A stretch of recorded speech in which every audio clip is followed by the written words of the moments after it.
So thank you again, Mara and Eirik. I'm so glad you agreed to come on this call. I consider you two to be like brilliant examples of people in the world who step up and lead in tackling some of the most difficult challenges facing humanity. So there's loads we can learn from you. Just to give you a bit of context, most of the people in this group are members of one of three Facebook groups that I have. One is just called The Heart of Thriving. One is called The Three Principles and the Climate Crisis, which I think you're a member of, Mara, I'm not sure. And there's a third group, which is the most recent one, which is called We're Fucked, Now What? So just kind of, really calling it out there. So of course the people in those groups, like that doesn't stop them being interested in other issues as well. And there's a range of views in those communities about how bad things are. But I think all are engaged in either some sort of activism or work around climate, or thinking deeply about their own contribution and their own path in all of this. And one of the things that I've seen deeply over the last year or so is how all the various crises facing us are deeply connected, of course. I don't have to tell you that. And that perhaps the root cause is disconnection from ourselves and our true nature, our deeper nature, disconnection from each other and from nature. But I think it's also, although they're connected, we seem to all get our unique and individual nudges, if I could call it that, about which issues we feel called to focus on at any one time. And I know you've been doing terrific work in several of those issues, and I feel like for the last 35 years I've been in what you might call the consciousness raising business, as many have here. But my particular calling now is the climate and ecological emergency. I think because it seems to me the most urgent and the most existential challenges, amongst the many challenges that the world faces. And of course, that's also about consciousness raising, because there's a lot of inner aspects to that, about pointing people towards their own innate resilience, clarity and well-being.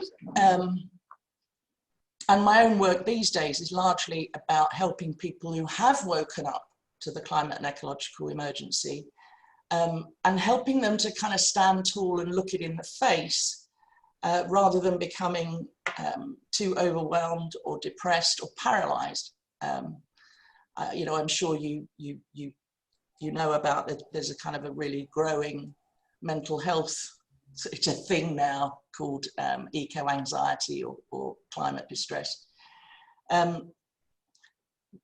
So that's what I'm up to in the world, and just wanted to kind of start off really with what's your take on that? I know you've been nudged and called to work on really, really important issues, but does it look like an emergency to you, the climate and ecology? Mm. You want me to go first? Or? Yeah, go ahead. It's already making noise. Well, I would say yes. And I totally agree that the link between emergency and not acting out of a feeling of emergency, not acting out of a pressure of the emergency has been really, really interesting for us, because wherever we go, there is a huge sense of urgency.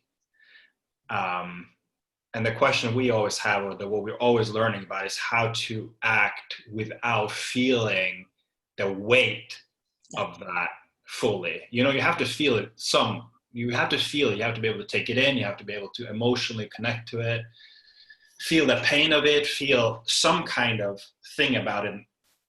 We're not saying don't feel anything, but in the activism world that we're, is very huge here in Chicago, very huge everywhere we go, there's a threshold where that stops people from acting, stop people from actually being able to contribute or do anything, or even like see any type of hope, really.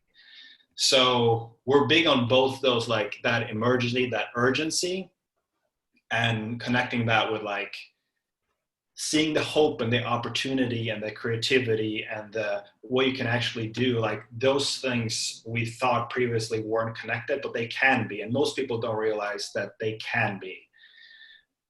And that's why a lot of us are either kind of like in la hope land, ignoring everything, not taking anything in, and like kind of avoiding.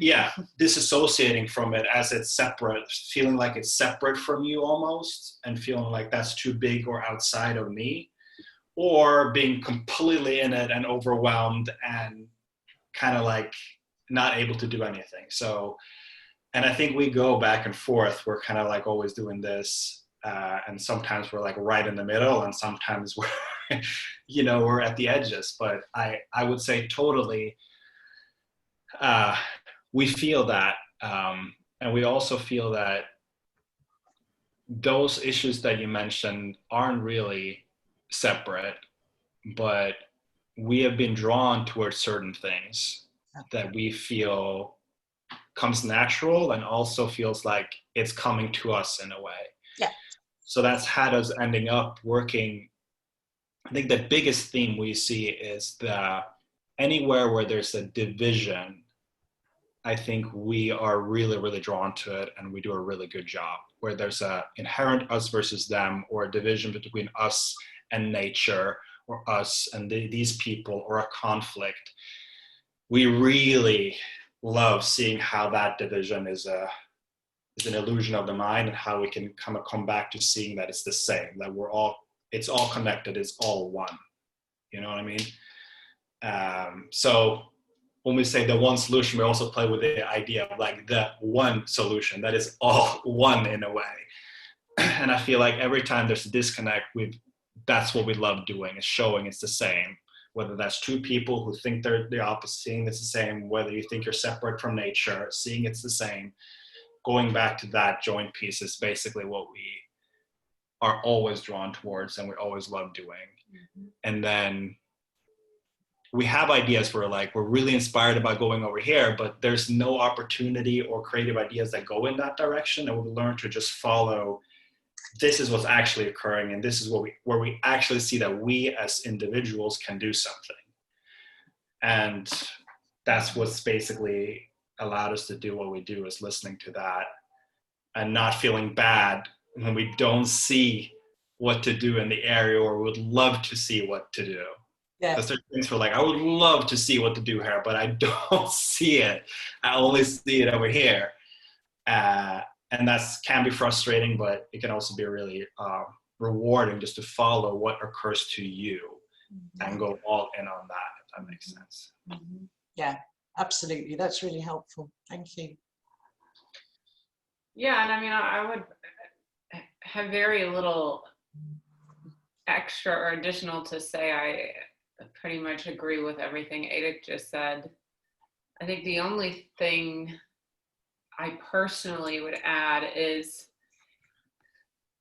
I think as humans, it's impossible to live with a grander perspective on the whole of what's happening right now. I feel like I just have hunches, and my hunches are things like, as a collective humanity, we are shifting consciousness, which is why a lot of this stuff is so at the surface and in our face right now, which is a good thing in my opinion, because on a micro scale, that's happened to me in my life multiple times, where when I had some sort of shift in consciousness, then the stuff I was doing that was acceptable to me before no longer looks acceptable. And that's quite awkward and uncomfortable and really gnarly and messy to look at and deal with sometimes. So I feel like we are having a collective experience of that in many ways, on many fronts, ecologically, in terms of the pandemic, forcing people to slow down and look at the pace of their lives, the structure of their lives, the quality of their family experience,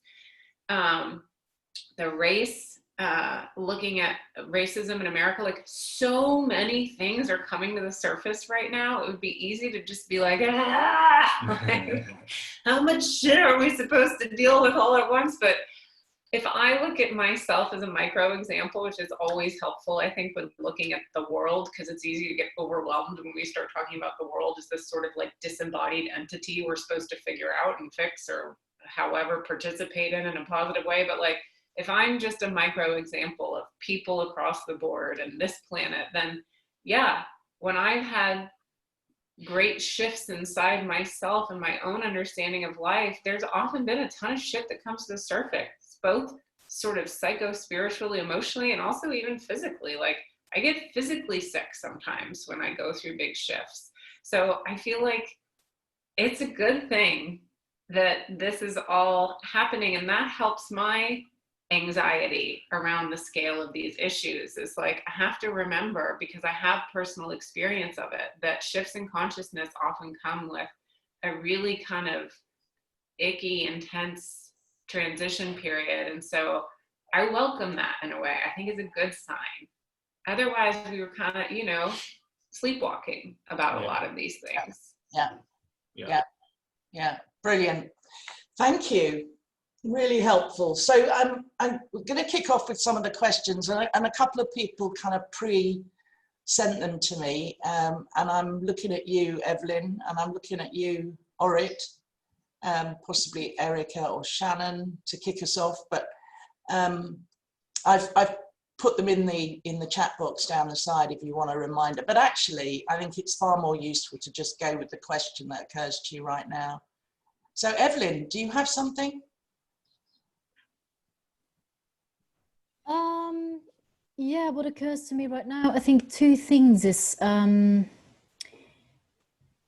something around responsibility. So I'm interested in what way do you view responsibility? For example, if we are people that are aware of something or see something that other people don't see, but it might be damaging, you know, like the climate or ecological crisis, do we have a responsibility to sort of share this information, to point it out to people? Maybe not, as you say, not with a pressure or an urgency, but still pointing it out and keep sharing the information, telling it to other people. Because there is this phrase of, you know, you can't make the horse drink the water, but you can lead it to the pond, or something like in those lines. But where is that edge of responsibility? And another question would be around, I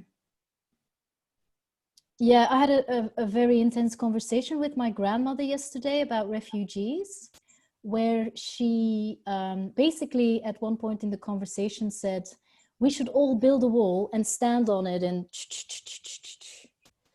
that's exactly what she said. And my reaction was, I can be loving and understanding, but where is sort of the moment where you put a boundary up of like this is not okay? So how would you react in a situation like that, where you feel you do come from love, but there is a point where you go, this is not acceptable? That's my two questions. That's a great question. Well, I think it's very timely, because I think a lot of the reactions you see right now, I'm just taking like the example, the whole race conversation and everywhere in the United States has that like, enough is enough, like I don't accept this anymore. It has that feeling you're talking about. And a lot of people, some people are reacting to that as being somehow less enlightened, or not as calm as we could be about it, or you have this gut feeling when people get emotional about something, or even saying enough is enough about something, or creating a boundary of this is not okay. And I think I've personally been in the direction of being probably too early, not listening, or too early, like not like saying blah, blah, blah, almost attacking back because I get triggered by something. But I've also been in the opposite. I've been like kind of jotting along and like having compassionate understanding and listening to an extent where no change really happens. And I'm just like creating space for anyone to feel everything they can, you know, like everything's okay. And like sometimes it's like, well, if something occurs to me to say, I could say it, you know, and if there's an opportunity for it, a mind to be changed where it opens up a door to something more positive, I've seen for me that I could take it, that I could take it. But, you know, whether I'm talking to my grandma or somebody else, I got to think like, how do I actually reach this person? And how do I actually say something that the person will hear?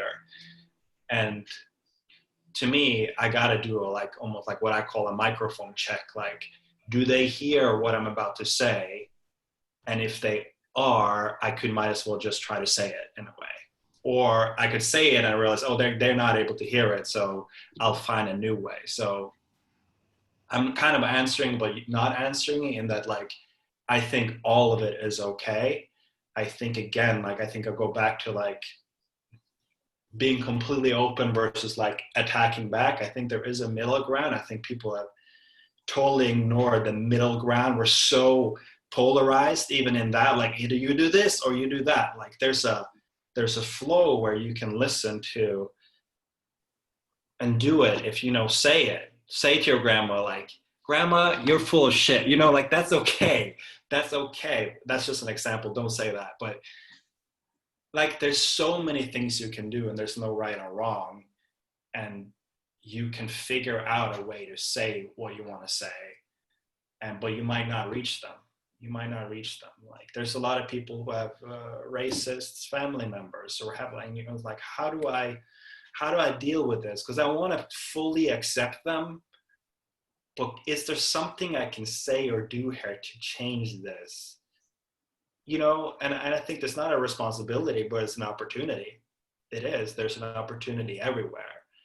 And I think, especially in the kind of, call it the spiritual world, where people, like, I think people are so open that we end up missing the opportunity for real change. We're just accepting everything and everyone, and everything is okay, and it's all just part of consciousness, and, you know, and to that, that's where we as people and as an organization draw the line of, like, no, there's certain things that we feel called to calling out as not okay, and something that actually could change, that this could actually change.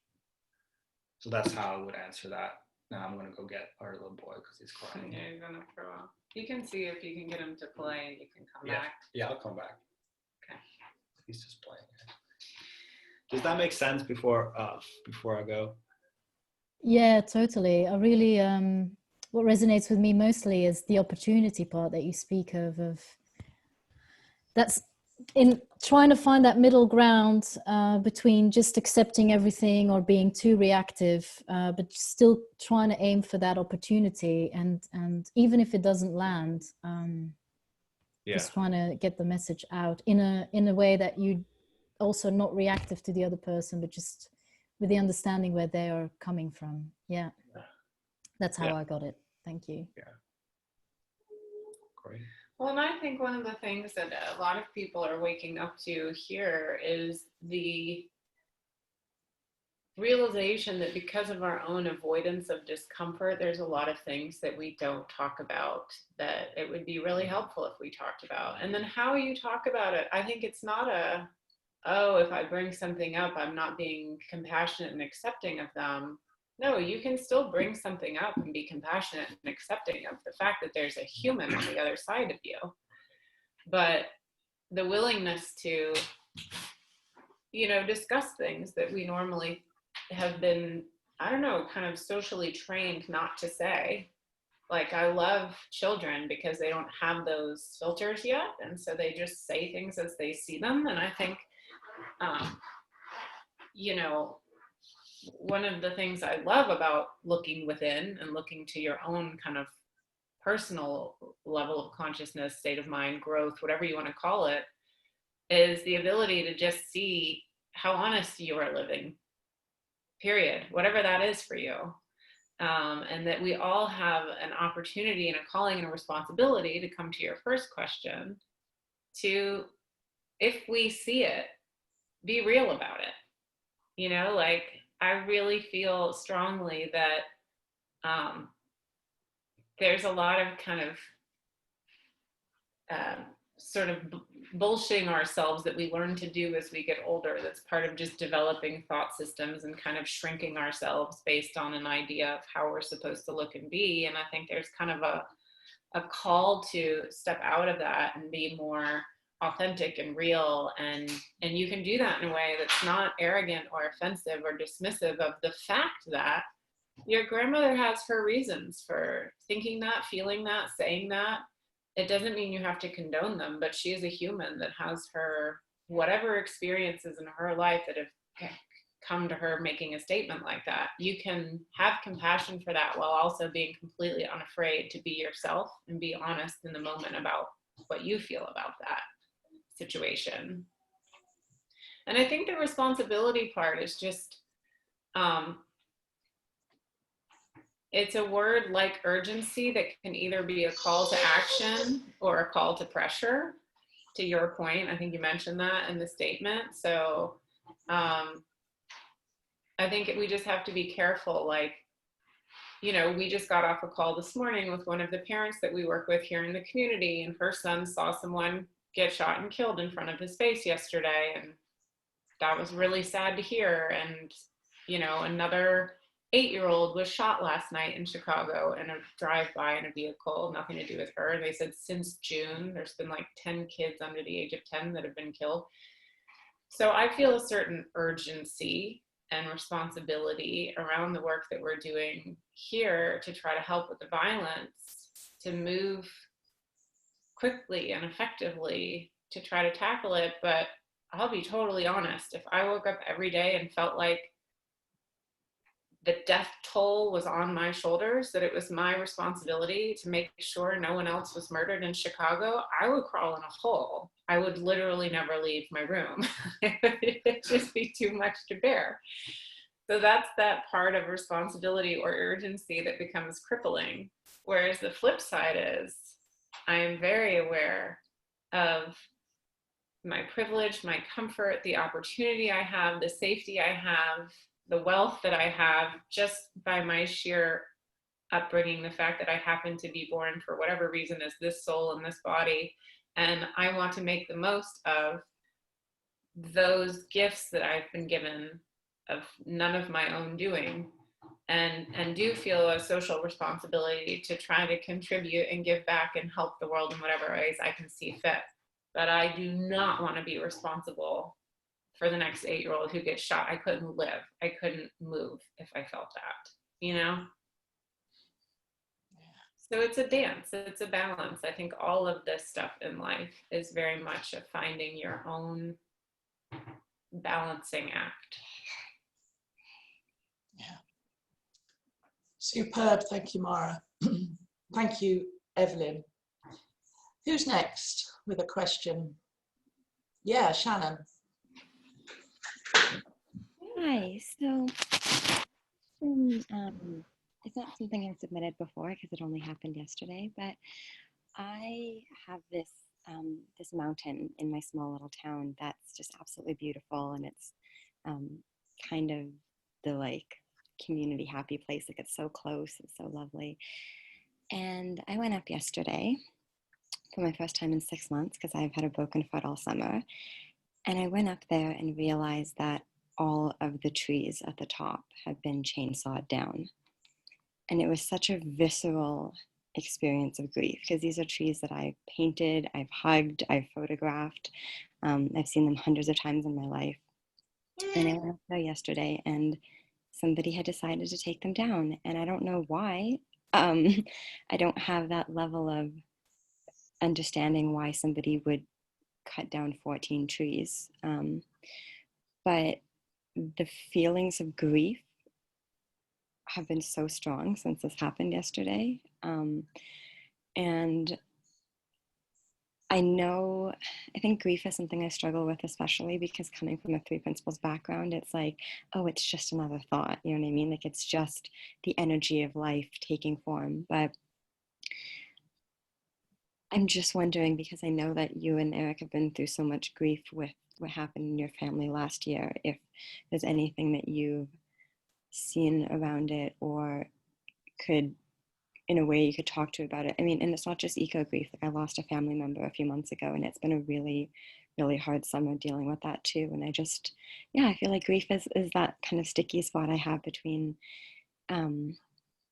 seeing what, kind of seeing thought and feeling in a kind of more spiritual way that allows me to have an easier time of life, and also can totally trip me up and have me not want to get out of bed for days. So anything that you have to share about that would be helpful, I'm sure. You can go first. You want me to go? Well, it's funny because I don't think it ever helps anyone when they're feeling hurt or sad about something to think it's just thought. I've never found that helpful. For me, I've never met a human that found that helpful. I think like that phrase that a lot of us have learned is really helpful on really surface level things. You know, like, oh, I'm so annoyed that Eirik left his drink sitting on the desk here. Really helpful. Like every day is helpful. He leaves his glasses everywhere. Like, that's when it's easy for me to be like, that's just a thought and that's not helpful. And I like move on with my day and I continue loving my spouse. Like, that's super helpful. Anything with any more emotional charge beyond that, not effing helpful. Like, zero helpful. Yeah. So yeah, I mean, it's interesting just talking what we were talking about earlier of finding that balance of urgency and responsibility, but also hope and creativity and freedom to look at those things and be inspired about how to help as opposed to paralyzed by them. And I feel like this year for me has been an immersion course in learning how to balance all emotions. And I don't mean balance like I'm doing it. It's more just accepting enormous sadness and pain and joy, like all at the same time. Like, it's been amazing for me how quickly I can let myself be so sad and so angry by something, and in the next second so grateful and so joyful about something. So whether it's seeing trees cut down or losing a loved one, be angry, be mad, be sad, be joyful, be whatever. It's like, to me, it has been 0% helpful to try to have an understanding or use an understanding to try to manipulate or correct my experience. Yeah, I'll just leave it at that. Yeah.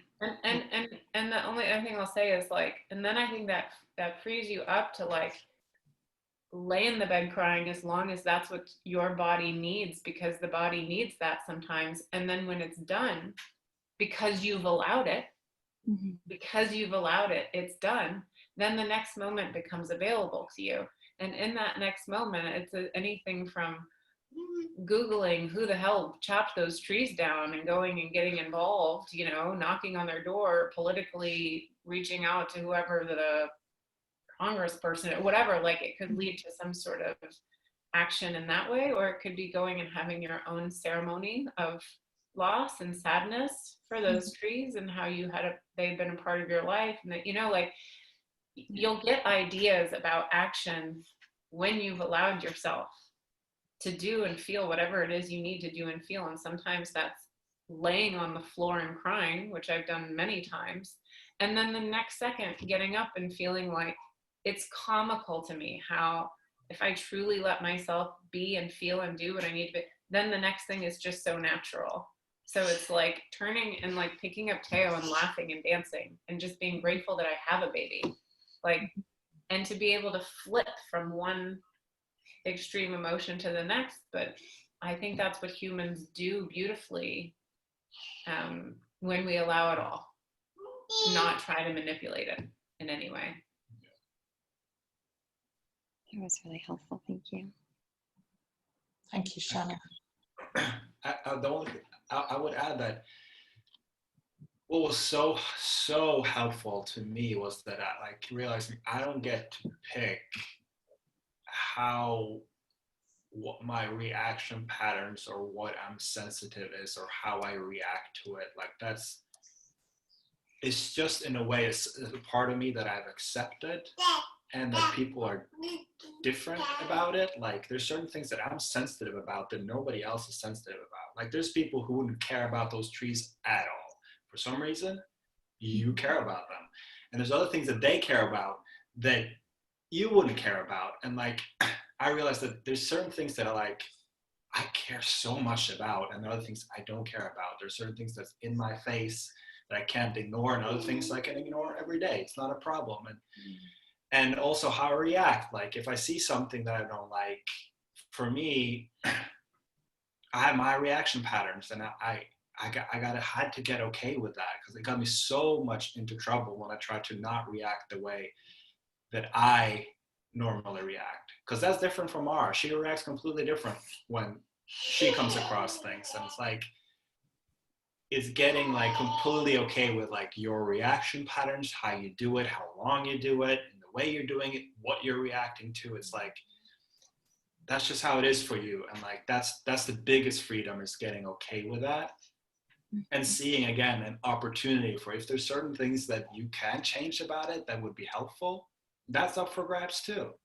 You know, it's up for grabs to cry for 3 days, but stop on the 4th. You know, you can do that. Like we can all change all the time, but there's this balance of like, you can accept fully who you are and how you do things, and you can also change how you are and who you do things, because that is at the end of the day also just you up until this point, if that makes sense. So both are true, and both are equally powerful in my opinion. And I think what Kim said at the beginning, which I believe, is a world full of people just allowing themselves to be who they really are would fix all the problems that we're working so hard and feeling so urgent about. You know, like I know it can seem like a leap, or how are those two things related? But I know you feel it in you too, Shannon, because of conversations I've had with you. But that the environment would be in much better shape and would be much more cared for if people were just living from a space of being who they really are and feeling allowed and loved and accepted for that, starting with themselves. Those two things are totally interconnected, in my opinion, at the most fundamental level. Yeah. Great. Thank you, guys. That was really helpful. Thank you. Thank you. Who's next?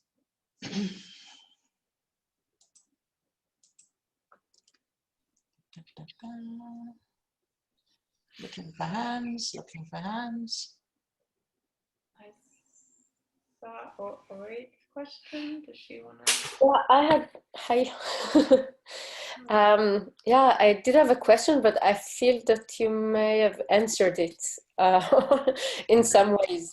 And I wasn't sure how to formulate it anyway, but maybe the question is, when confronted by something that for me, for all of us, like this collapse of the biosphere and everything, which is so big and it feels kind of inevitable. what is a message that for you is important for people to hear? Maybe it's also building, I know probably what answers I come, you know, for almost every question, I think like, what's the use of asking? Like if I go inside myself, I have some answers, but kind of based also on your experience, having worked with a lot of people. Like, also, what would be your message, and how do you go about, you know, maybe communicating to people about some things that they have a very hard time hearing about? As I said, maybe it's not your responsibility getting them into action or what you think should be, of course, but kind of like, it also goes back to Evelyn's question, like how do we go about waking people up to what's going on, of course, without them just wanting to crawl into this room here. I guess like waking up to the situation, and at the same time, I guess, to how they can navigate inside it. Sorry, I'm not sure what I've written. Yeah, no, great, Eirik, thank you. And I'd like to combine that with another question that I had by email. Unfortunately, she's not been able to make the call, but it's, I suppose, what do you wish you'd known at the beginning, Mara and Eirik, that you know now that would have made it all easier to navigate, or not necessarily easier, but yeah, what do you wish you'd known at the start of One Solution? Well, there's so many things, but I think what's most relevant for me right now is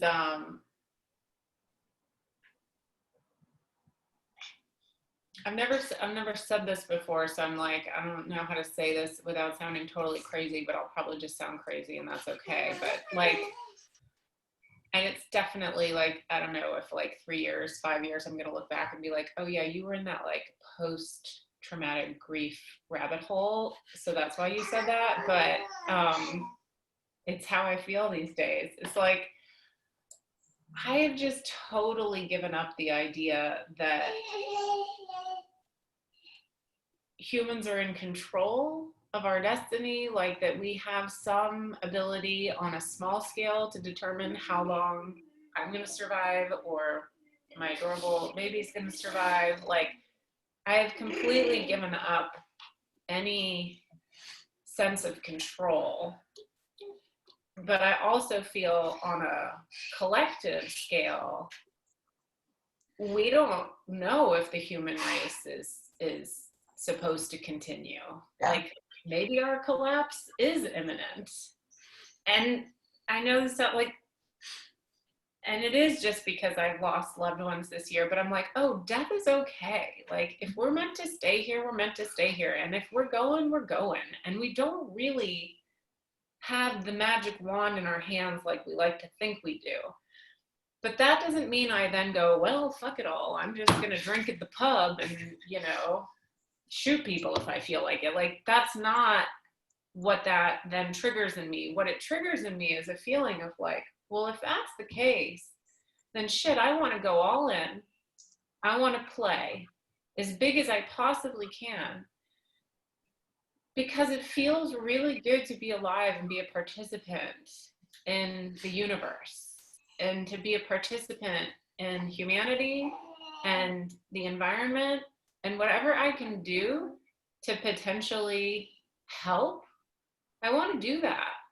But at the end of the day, if I die tomorrow, or if we destroy the biosphere and we collapse and voila, Earth gets to continue in a blissful absence of humans space, then good for it, honestly. Yeah.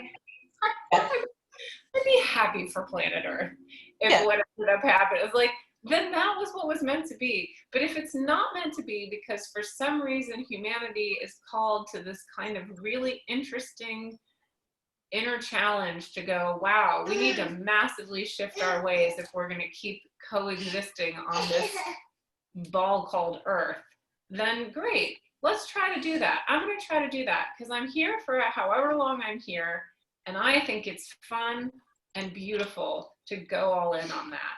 But at the end of the day, I might get hit by a crazy person in my car tomorrow. Like, that's just a possibility. And so I know that now. I didn't know that when we started One Solution. So I think there was a certain amount of me that was like definitely trying to like do it faster because I had that urgency feeling. So I felt a lot of like guilt about where we were at, and we should figure this out faster, and we should be more together, and if we were more organized and had better admin systems in place, we'd be further, and if we could get better funding. And it was all this like need to be doing more, doing better, going faster. And I don't feel that anymore because I'm like, beats me. I have no idea. I want to do One Solution. I want it to have a beautiful impact. I know it can. I know there's huge potential, and my heart is very full about the things that we've done well and the people whose lives we've touched. I think there's so much more we could do. But at the end of the day, I don't know. I don't know how long I'm going to be here, or what I'm ultimately capable of, or what the human race is ultimately capable of. It's not my territory. It's not my domain. It's not my problem to figure out. That's what I know now that I didn't know before. Yeah, brilliant. Brilliant.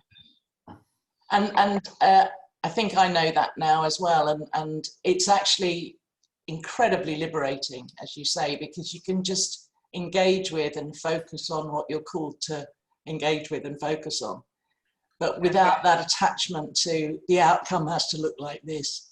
And yeah, it's really, really important. Thank you. And to the other question about what we would, I don't know how we would say things. We really haven't found a scalable message. When we see scalable, a global, like, I don't think it really is possible. I think a lot of people try. I think we tried. How do we say it in a way that it's universal for everyone? How do we? And we haven't really done that. It's kind of impossible because we have so many different ways of perceiving things. But do I know how to communicate with when we go in Chicago? That has a completely different message than when we talk about, we go to a climate change conference. It's just a completely different world, like even a different message. It's kind of the same, but we haven't found. Sorry, it's a little bit of a shit show. I don't think there is such a thing, and we know this because we had, when we started, One Solution was one thing, and a year later it was a different thing, and then One Solution was a different thing, and now it's a completely different thing again. So it's always, the message is always moving with us, and if it's always moving with us, it must be moving with everybody else too, about how we perceive and how we do things. So that's why I think there's a huge interdependence of collaboration between everyone, that you can't find an organization or a person that would find that one message or that one way of thinking or that one philosophy that we can unite everyone. I don't think that's possible. I used to think, but I don't think so. I think we have to create all kinds of different things with different people that's kind of saying the same thing, but it might look very different. And let's not get confused that even though it looks different, that we're not really united. We are. It just has to look different for people to be able to do it, because when people grow up somewhere completely different, it just won't connect. And I think all religions have tried that, all philosophies, the three principles, like everyone's are trying to like find this one connection point that we unified everyone, and if everyone just understood this one thing. And I'm like, no, that one thing won't fly over here. It has to look completely different over there. And that's how I see it. And that's why we're interdependent on each other, to find different way of saying the same thing and accepting it when someone is saying it a completely different way. But if you listen deeper, it's actually the same thing.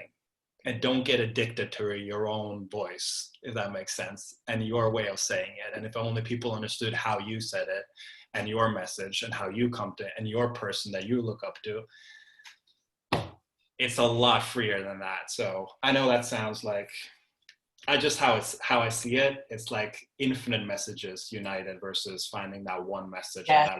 Yeah. Actually, We waste so much time, I think, I've seen over the last year with different organisations trying to achieve the same thing, and they end up fighting with each other, you know. So yeah, absolutely agree. actually something that came up for me as I heard you speaking now. It was also about the fact that we can't take responsibility for where people are in their processes. Mm-hmm. Because I see also how much like things have changed for me over the past year. Also, I've been ill now for a couple of days, and I think, Mara, like you said before, I can really see how it goes, you know. When you sleep, you have all these kind of different feelings and things. I feel like things are just sinking in and shifting and everything. And yeah, it's not like I saw some messages from Kim, and you know, a year ago, some of them could have frightened me, and now it's like, Right. well, or yeah, can't control anything. So, you know, I can just go along with what I feel like communicating. Like, it's not on me what other people actually take from that, I guess. Well said. Totally.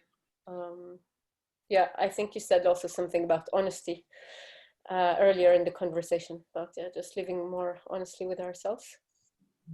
Well, and that's another thing that I think has shifted dramatically from when we started. Is I thought we were about sharing a thing, waking people up to something specific, and that has totally transformed for me. And it feels much freer now. That, as Eirik said, there's infinite messages that point to something that is a universal truth in all people. And if you're more free about that, you'll discover a deeper, more honest version of that inside of yourself, which I didn't even know was on offer. Like, I thought I was free and honest and real with myself, but then when I let go of the one thing I thought we were doing and became much freer about it in my mind, I realized, oh, I have all of this room to play in me to find a deeper truth around that that's more honest and more me. I didn't realize how much I had become innocently, unknowingly a parrot of a certain thing, a certain language, a certain way of talking about problems and how to help people wake up and all of that stuff. So that was surprising to me, but it's been really fun and freeing and helpful and scary and totally formless, and then it takes a shape and then it doesn't, but it's definitely more honest. Beautiful. Thank you. Who's next? We may have time for a couple more. It doesn't have to follow on, it can be a completely different question.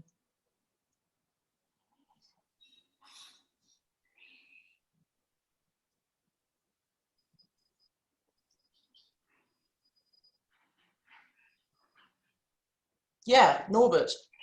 Hello, nice beard. Hello. Oh, thank you. Yeah, I think question for me will be, so within 3P, I feel, at least quite often, I think I've heard the phrase infinite possibility. And I know something happened today, actually. I was just listening. I heard it again. And I think, I don't know, maybe for once I actually heard it a bit more. And just sitting with that prospect for like even a very short time was quite powerful for me.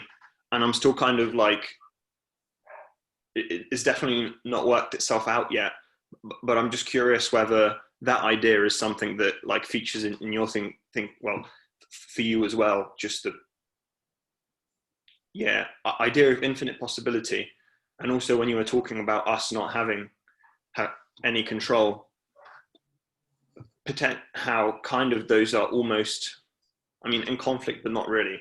On the one hand, I guess the possibilities aren't infinite if there's no control over them going any other way. But on the other hand, if we can't control it, perhaps maybe that makes it more possible. I'm not sure. I'm really unsure about it myself, but just curious if that features in for you at all. Well, if it's okay with you, if I throw it back to you, when you said you felt something around that phrase, limitless possibilities, unlimited potential, whatever it was, today that was different. What felt different about it to you? I think it was just a feeling of it. Yeah, it was a very free, a very liberating feeling, of just a glimpse of, I think, essentially all the thinking probably that it isn't on the surface but below the surface of, this is how things are, this is the way to make things better. Just for a few moments, that kind of all, I think, just disappeared. And that's why I think for that brief time I was in, I guess, that place of infinite possibility, as in then anything seemed possible. So I guess I was also more free to go in the direction that, I guess, go in any direction, because I guess show up to be open to showing up to the nudges, which way to go, because the thinking below the surface isn't narrowing what I'm able to see.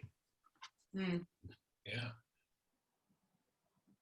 I like that. Yeah, that sounds great. I would say yes to that.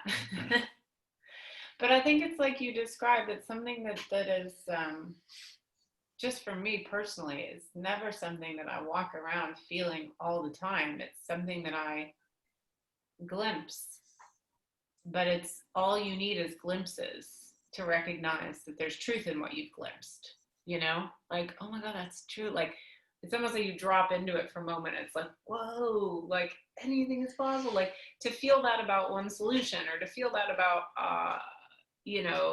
human problems. Like I've had that moment about like our money system and how societies are built, and even like the energy, like the way we rely on energy. Like, you realize how made up all that stuff is. You realize how actually easy it would be to change it all, and it's like, whoa.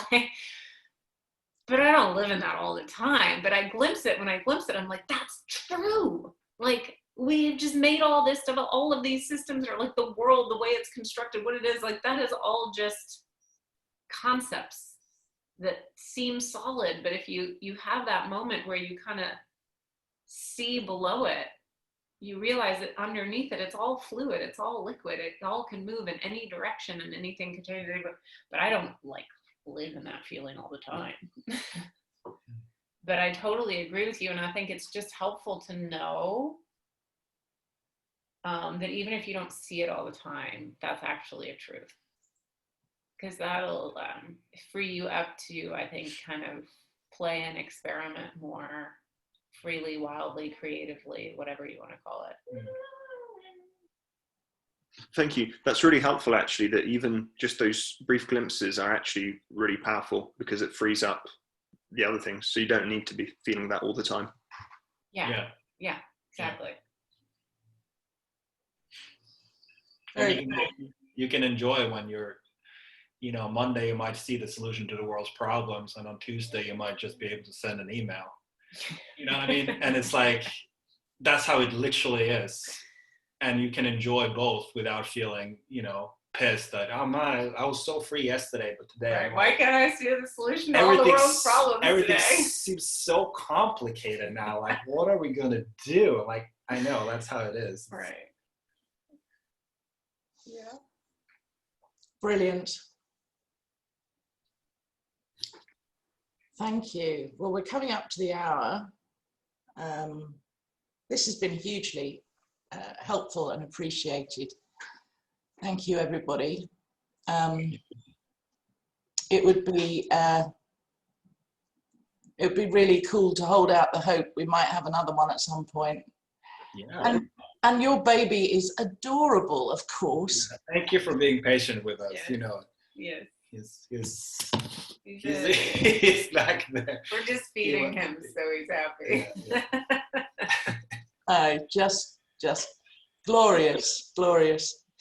Thank you so much. So, wow, it was really nice having the hour with you. Yeah, it was really nice.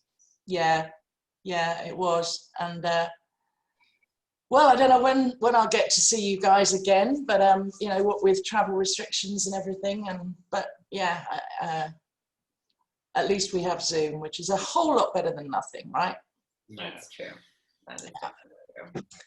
Okay, well, if everybody unmutes themselves and says au revoir, that would be fab. Great to see you.